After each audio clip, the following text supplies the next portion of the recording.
Jo abusiafo ene adofonom mema obibia akwaba eba too much GHS so Ghana wahala jumedi na ebre aso se yede ebe so mumamunim se ensem ne de ekoso ewobiase afa na nyina no aha ena chese ye besane mu eyi no makomako epensempense mu ehwehwe mu eyi bibia efri mu se de be ya nsusu betima che wadwen ede alpha ho too much we are your number one loyal channel na enenso mu niaba ekesi kapa ensema mede ebe so mu yes say no maya ne binum egu wo ma wale hu fiye papa enti ama mema no so no wo mani ada honum wo mani abre because wo mo enhwe ema ade a wono ankasa akokroma kwakohum se wo pe akwakotua ho eka won hwe se onne yonko bema emmemme fa no fofofo enkonkoye ne se de wo pe na oba no ba wonsa memme pepa na no ho emmemme tina wo se de bibia nsientie no so no wo mafa ekwan foforo so wo mo behwe so ede ache wo mo eyire no ma wo mo echiti wo mo so na abrante bi de a wo de ababetu edwa wa ye krampo de abusuafo ese wani ensese ye kan ede chomuma yembonra ensem no emu eya abrante we bia wono ene wo bi eyire ekochia mu ewo mpem kodi mpem agose de mu amunim no na eno na chese abrante ya ana wo ba wori fo indukunu enim se ne yire eda ne da wo chiti wono so ana so wo fa na chi na so so wonya nyina so bia emfa nyina so nka se me yire me hu se ni na wo ye ana se mati se ni na wo ye eye no kure ana se nya no kure wanu se madem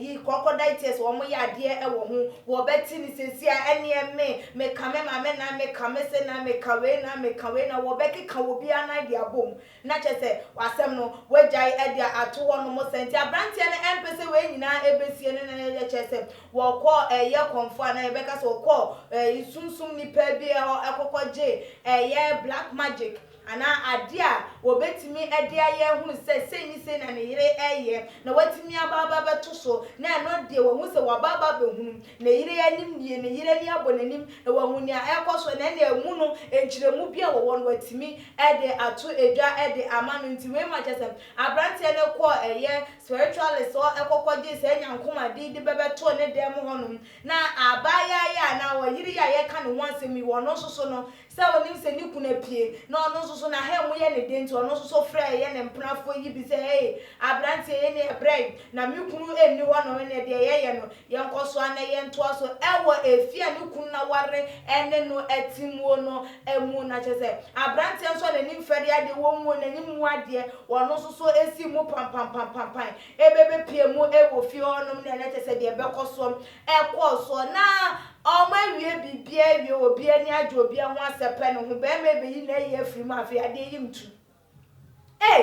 nani asembe ni eni wo we da ne ho fa ana we ya da ne ho fa ekwan bi eche se wo mo be fo so mo be ya se de be ya be me betimi yi ne be me afiri oba yi mu entimi enye na no na che se wo mo tiatem afiri aboafo sa aboafo mra na aboafo be pie mu a eho na eye edra papa yi kokoje ye efri se ye konfo ho se ye malam ho dunsi ni owan yo ha edro ne so sore ya wadane ne hu kobra eda empa no efa se ye ne ha aboafo we he mo ba beboa se wo mpe ne toto mpe ne no a jai na wo wura na ade ne ye ne dia no wo ba ne ye ne dia no wo memema to so enti ene a owo yi bobo no hu di gu mpe so se wo mpene e ma chese obio hwan yo wo bia embememeboa eye enkrofo yi na chese abrante yi ne be ma be ka oba yi mu akopom se be ma no ebeba ba be piemwe e ma chese be ma ye ka no wasemi wo no so efri adwuma bokọ anadwo be piemu santan chese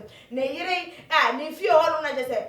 nipa etwa ehia eche se de ye to party ye to birthday no obusa se ne de ba asem na ekoso won konkonko hu a eye ne yire na chese wo dampem a be ma katachiem be ma brani ebutu no so chese be ma yi wo yi ne be ma firi mu a enye yie na no na chese Ghana fo binom se da bi sa wo yiri echi ti krampo na wo pe kwanya e de ye na no nkyere se wo begu nanim ase ama mansa nyina hu ade bone ben enti wo pa che se mo mema nsusu mu nya bi ade a mo ye bi nie mo de mo ye bi nie na wo banko akoko ye bi dia mo pese mu gu ade nti na ema ya ade a mo pese mu gu manim ase basa gu manim ase poto de wo se ema na enye nsusu mo de mo ye no esum ase we ama ye nua Steven ade wo de eba ye o se what the man did was so pathetic. It wasn't good at all. How can you go for a black charm just to expose your wife? Like seriously, this is not raw. And so at the end, no say say be man wodro na yire pa de anka wonye sa de no. Anka wonye sa emfa ho eye den ya anka dako wa wo baba be pie so bi. Eba ne say e na kokogye eye charm na bibi e de beto edem ho se de be ya wo benya wo yire no. Nti onu do hu ne sem e bi a charm no e na manipulate ana say chinchim abaya na dua na say ma sa eyi ni si ye se ne ebe ya be ma ne baba beto so na waje atum sampa ne yire no e di boni bi si ana se ne yire no e fa na chi ono so adwenche eno no eye Bernard Edia Wode Ebaye or say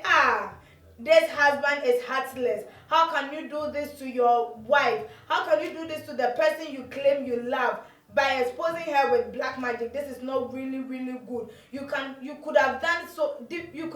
this in different way, but not that way. Ono so adwentre and ono say kwan bebre wo han ka betimi afa so e de ache wo yire na kwan ya wo fa so de enye entwe eye kra ye nya prince and so e dia wo de e ba ye o si I think said this there it shouldn't even come out. How can a husband, someone you claim you love, someone you pay the bride price, someone you are living with, if you think she is cheating on you, you could have sit her down, you could have talked things to her, you could have asked her certain things, or better still, you could have waited. At God's possible time, things will be open to you. By exposing her this way, for all people to know, for all neighbors to get to know what your wife does behind you, is really unfair. On also so adventure what they eba and on a rich one and so edo they eba was saying women are always ungrateful. No matter how you satisfy them, no matter how you care for them, no matter the care, no matter the love, no matter anything, the materialistic thing that you do for them, they will still cheat on you. This is the perfect way to handle such wife. And also so dear and also say the branch na ye ne de kwan so ano no Emma ye bonya ye Emma enya ye Emma pa eba na say oba enfo hono de oba yama no upato fie toka to den plan abaya ma oba ni beje wo ye den ma no ma be ma fofo nye de chen wo de no wo be ko sa be ma no Emma de wo te wo ma se a enye ye enti e kwan ye wo se de ma wo mu chiti efa so no ebia eno no wo no so adwenkyere eno no abusuafo ensema ba beto je wo so adwenkyere fa ho ne se de be ma ne ye yem eye ne kwan so ano no se wo yiri echiti wo betimi aye akodunsini ho malam ho all because of person wo che wo yire filigadochi eye ne kwan so ano na na do ye no entwa eye ana eye masu eye ni bre wo manfa ana se ma adia like omumfa ho de bema be ya mom de bema ebe ya mom ana se de bema be kire wo mo do be che wo nya wo mfa ho na still de o ma yo ma dwen aso mbe no mo be ye nu ntie wo se ye de sa de we edi wo mo abrebia wo betimi de wadwen kire no aba se de dan da wo ye no no e wo too much gh so na wa share de mo obusuafo all the social media platforms say your Facebook, Instagram, YouTube, WhatsApp, Twitter na emre ye be ken kama dwen kire no e de amamo ye bre no aye ebre aha e na dwumedie no ye di ebesi dasone ye besan ehia mediane ekwia sikapa makram